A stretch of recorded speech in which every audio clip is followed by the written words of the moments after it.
Assalamualaikum dan salam Sarawakku sayang. Buletin UKAS edisi malam 2 Februari 2021 bersama saya Hafizah Munirah Mahram.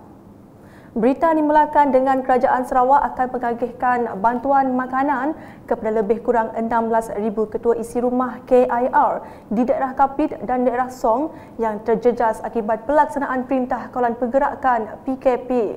Timbalan Ketua Menteri Datuk Amar Awang Tengah Ali Hassan memberitahu pengedaran bantuan tersebut akan mula dilaksanakan pada Khamis 4 Februari ini secara berperingkat-peringkat kepada 442 buah rumah panjang. Katanya pengagihan itu melibatkan kawasan Dewan Undangan Negeri Dun iaitu Dun Pelagus, Katibas, Bukit Goram dan Belaga iaitu Nanga Merit. Jadi untuk meringankan beban masyarakat kita yang terlibat, maka kerajaan negeri akan memberi bantuan dari segi pengagihan makanan. Dan untuk ini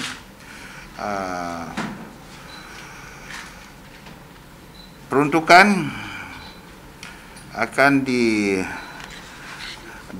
terus kepada Kapit Divisional Disaster Committee and to be supported by the District Disaster Management.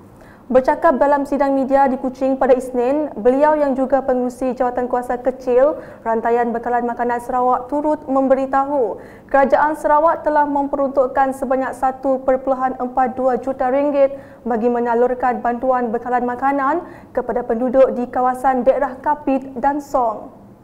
Dalam pada itu, Datuk Amar Awang Tengah juga berkata, Kementerian Perdagangan Dalam Negeri dan Hal Ehwal Pengguna KPDN HEP telah memberi jaminan bahawa stok makanan adalah mencukupi. Dari segi stok makanan, kita telah pun diberi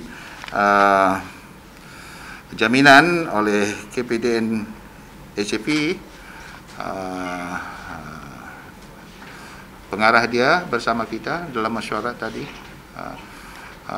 bahawa stok makanan itu akan dapat kita pastikan ianya adalah mencukupi. Seperti di Sibu, essential food item shall include rice, sugar, tepung, makanan sardin, tea, coffee, cooking oil, dry biscuit and noodles.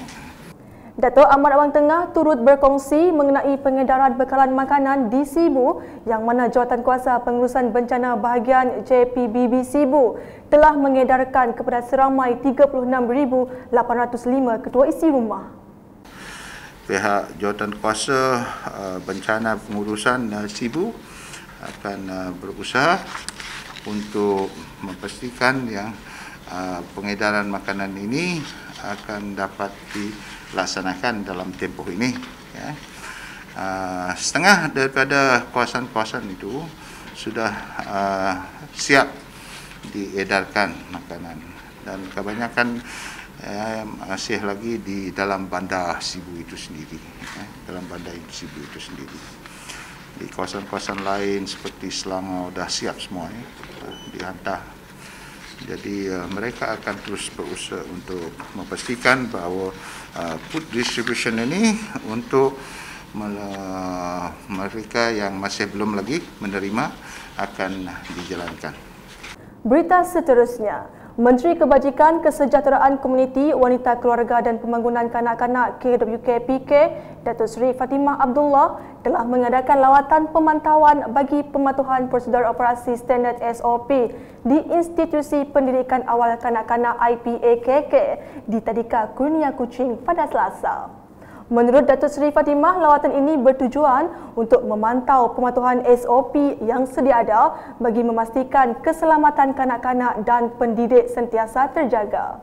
Ini sangat penting kerana kita nak pastikan bahawa anak-anak kita, cikgu-cikgu kita, pemuda kita adalah dalam keadaan selamat. Jadi saya amat berpuas hati lihat dari segi pematuhan kepada SOP daripada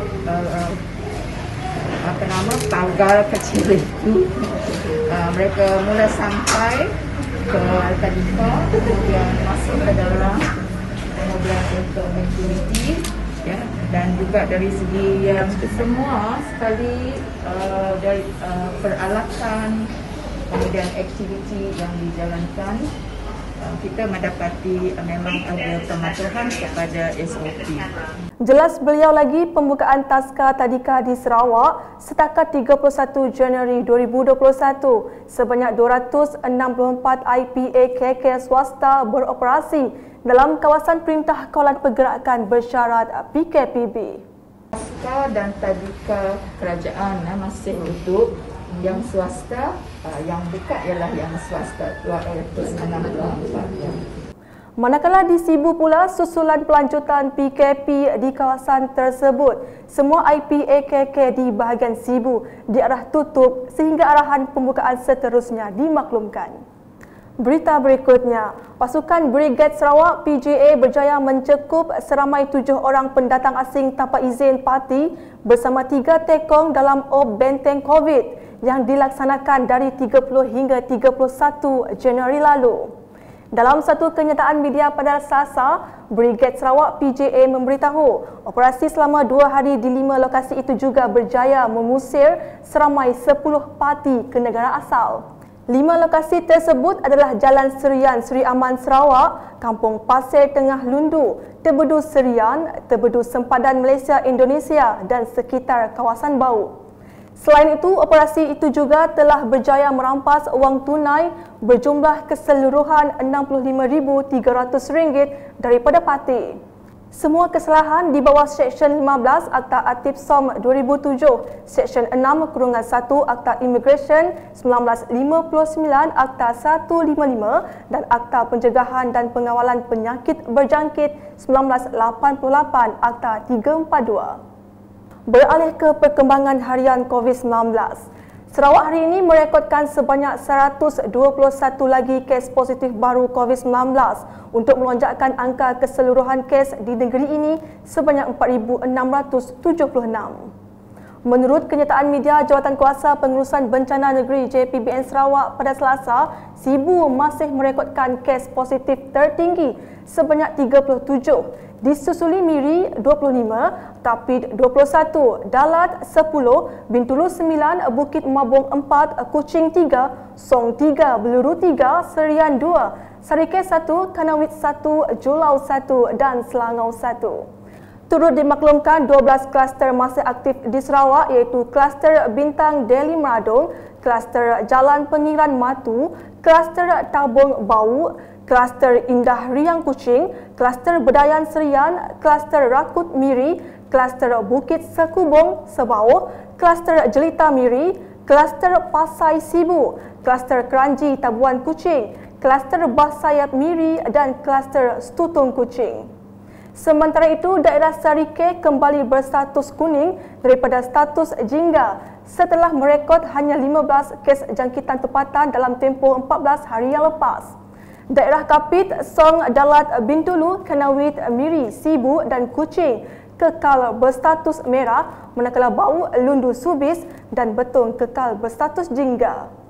Daerah Beluru, Matu, Daro, Sebauh, Lawas, Telang Usan, Bukit Mabung, Tatau, Pakan, Serian, Belaga, Meradong, Julau, Simunjan, Lubuk Antu, Selangau, Samarahan dan Seri Aman kekal berstatus kuning, manakala 9 daerah lain kekal berstatus hijau.